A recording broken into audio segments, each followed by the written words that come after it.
Anyways, for today's video nga mga mami, ay samahan niyo po ako sa maghapong ginagawa ko dito sa Dubai bilang isang OFW.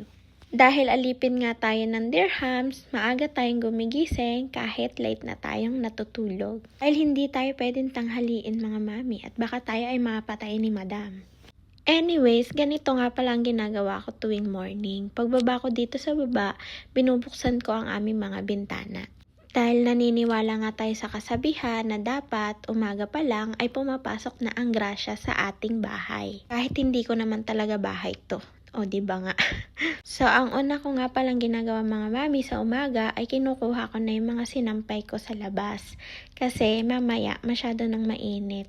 Summer na kasi dito mga mami sa Dubai. So sobrang init na talaga dito. Hindi mo kakayanin ang init dito. Pagka nandito ka sa Dubai at summer, parang kapitbahay mo lang si Lucifer.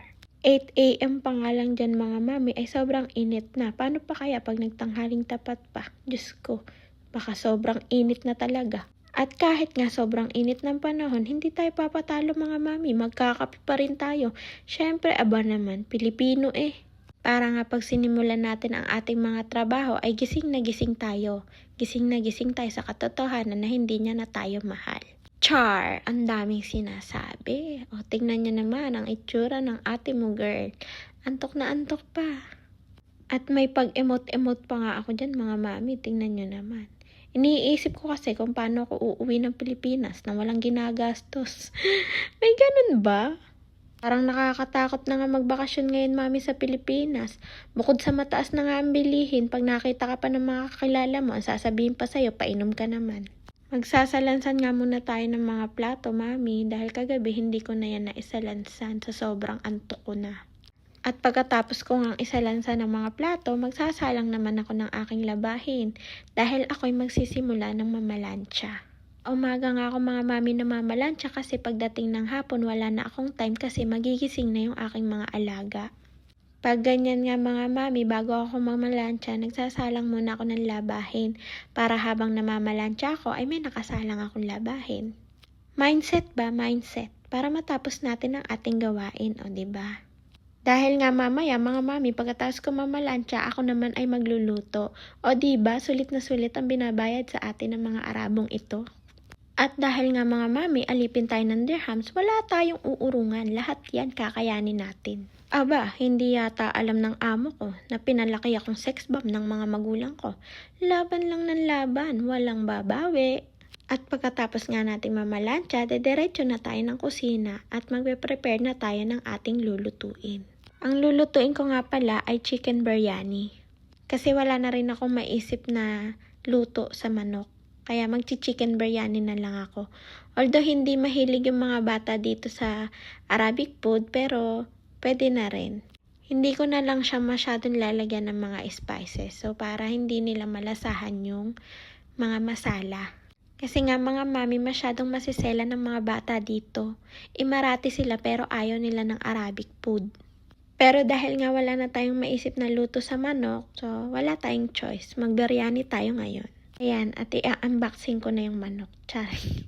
Ang mga manok kasi dito ay puro buo, so ikaw talaga ang magkakatay. Kaya totoo yung sinasabi nila na pag nasa abroad ka, matututunan mo lahat. Kahit yung mga bagay na hindi mo kayang gawin ay magagawa mo pag nandito ka na. Dahil wala naman ng tutulong sa'yo dito, alangan naman ipakatay mo yan kay madam. Baka naman ihampas yan sa'yo. So anyways nga mga mami, ayan, hinubaran ko nga yung manok. Tinanggalan natin siya ng skin kasi dito ayaw nila ng skin ng manok. Para nga matanggal ang kanyang lasa, ay nilamas ko siya sa lemon at saka sa asin. Tsaka ko siya hinugasan ng maraming beses. Maraming beses ko yan hinugasan mga mami, wag niyo akong i-judge, hindi lang nakita sa video. Kilala ko pagkataon nyo, manghuhusga talaga kayo.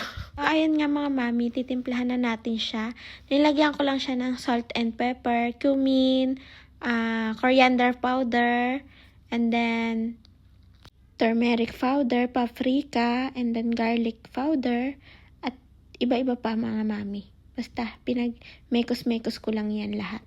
Pero wala na akong mga nilagay dyan ng mga dahon-dahon.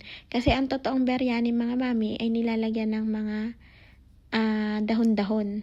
Pero ako mga mami, hindi ako naglalagay nun kasi ayaw ng mga alaga namin nun. Ayaw nila yung lasa, hindi nila bet. So ayan, mekos-mekos na nga natin mga mami at para magsama-sama na sila together. Kinamay ko na nga mga mami para mas lalong sumarap. Charot! Wala kasi kaming wala kaming gloves pero malinis naman mga mami ang kamay ko. Naghugas naman ako ng kamay. So after nga nating mamekos-mekos yan mga mami, imamarinate lang natin yan ng 15 minutes. So habang nagmamarinate ako, isinalang ko ng ating bigas. Ayan mga mami, yung tinatawag nilang masbate rice. Mahaba nga yung butil ng bigas na yan. Pag niluluto nga yan, ay pinapakuluan siya sa tubig at pag malambot na, ayan, tatanggalin mo siya sa tubig. Ganun siya isaing mga mami, kaya medyo matabang siya. So after nga nyan, magigisa na tayo ng bawang at saka sibuyas. At pag medyo nag-golden brown na siya, ilagay na natin yung ating kamatis. Dinamihan ko nga mga mami ang kamatis at sabi nga nila, nakakakinis daw. Totoo nga ba? Sana nga, totoo nang kuminis-kinis naman tayo at hindi naman tayo magmukhang libagin. Ayan, at tinilagay ko na nga ang ating manok na ibinabad ng 15 minutes. So ayan, imimekos-mekos ko lang dyan mga mami at hahayaan lang natin yan dyan hanggang sa lumambot yung manok. Naglagay nga din ako ng tomato paste para balanse yung lasa. At dagdag kulay na nga rin yan mga mami sa ating manok. After nga natin mga mami mamekos-mekos yan, ay iiwanan lang natin siya dyan para siya ay lumambot.